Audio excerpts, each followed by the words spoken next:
What's happening, everybody? Last week I reviewed the excellent Guardians of the Galaxy 3, thought it was fantastic, and so this week I am celebrating by opening up a couple of figures that are Guardians of the Galaxy classic or Guardians of the Galaxy adjacent. Some of the better offerings from recent Hasbro Marvel Legends, and I'm very excited about both of these, and I like them a lot, and I'm about to tell you why.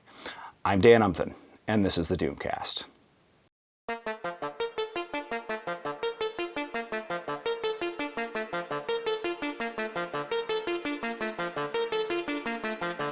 All right, so first impressions, both of these I like a lot. They're probably some of the better figures that Hasbro and Legends has come out with in this last year. I don't hate the packaging even, for the most part. Ronan and Yondu in this case feel like a pretty reasonably good value. I think this was $40, maybe less. And then this, of course, your standard $25 now, which that's relatively expensive. First of all, this is, I think, the first comic book version of Yondu that we've gotten in 6-inch ever. And I'm going to start with really diving into reviewing him first, because I have a lot more feelings about Ronan in a good way. So first of all, there aren't a ton of accessories that come with Yondu, but it doesn't make sense for him to have too many. He is a character that's sort of a romanticization and sci-fiization of Native Americans, and in fact, indigenous people from all over the world, in fact. Because I think he was also...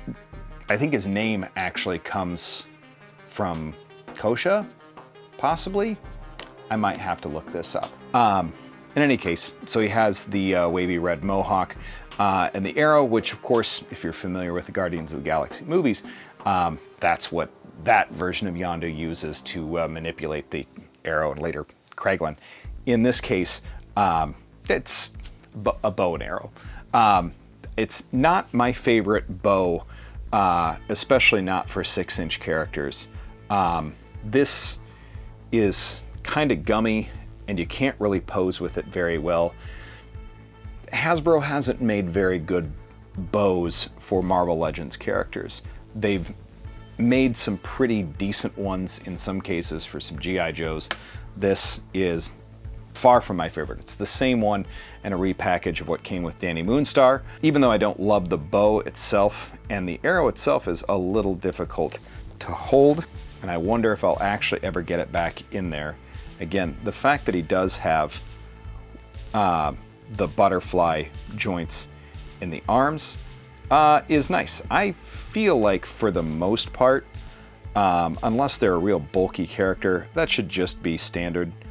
Because you get a range of motion and movement and posability, especially if they have accessories and melee weapons that involve, you know, poses that look like anything other than just putting your hands in your hips.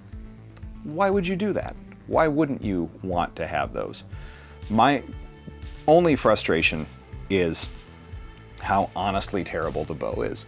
If I had a different aftermarket bow that I could get him, if I can find it, I might honestly use it, because that's sort of junk. But it is, like, between the color and the paint apps, it's not too dang terrible. They're starting to get a little bit better about actually putting a wash, at least on the face. My only other beef right now is that the plastic on some of the more recent Legends feels a little softer than what it has been traditionally, and my guess is that has something to do with costs. I've noticed that also on Star Wars figures recently as well. Doesn't seem quite as sturdy. I don't know that it's not as high a quality or not, but it's just noticeable. That's all there is to it. Anyway, if you're a Guardians of the Galaxy or a cosmic collector at all, this definitely works. I'm putting him in the cosmic shelf. Very stoked to have him as a part of that. I do like the Yondu figure, and I like Guardians in general. I wish we had some more of the classic ones, including like Martin X and Charlie-27, and you know, we've got Advance Astro, but there's, you know, classic Starhawk or something like that would be nice. But I'm going to move on real quickly here to my favorite out of these two, which is this Ronan the Accuser. Just absolutely sick figure all around. Just 10 out of 10. This guy absolutely slaps from the price point, which, you know, was not super insane, down to the comic accuracy of every other part of this figure. The shoulder pauldrons, the hood, everything about him. The dude's costume just looks absolutely sick. Plus, if you're gonna wander around space and your only weapon is a giant freaking hammer, and you use that to like smash whole planets, or at least start the process of that happening with the hammer, it's pretty sick. It's pretty sweet. But I remember when he was married to Crystal for a little while, the Inhumans, and you know, as a Kree, we I think ran into him first in comics in Fantastic Four, I believe. But gosh, you can't go wrong giving a character a giant frickin' hammer. But this thing is sick. It's got some heft to it.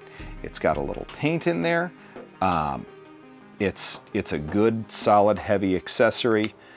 My only beef is that his hands are not well positioned to do, and neither are his shoulders, to do like an overhead pose.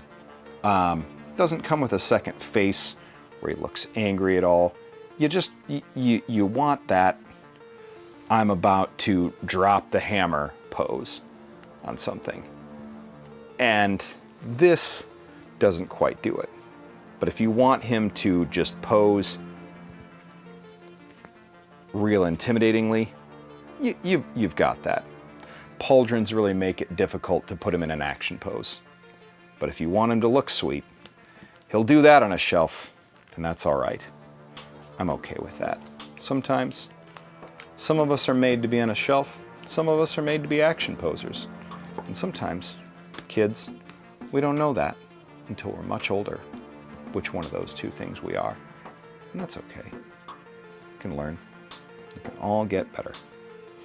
I would say at the price point, I would absolutely pick this up. I don't know if it's still available on Amazon or not, but when I got it delivered, I was super stoked. I frankly like this one, like I said, just a touch better than that Yondu, just because the character is a little bit more integral. But that's pretty much it. I feel like both of these, if you are a cosmic collector, definitely the Ronan.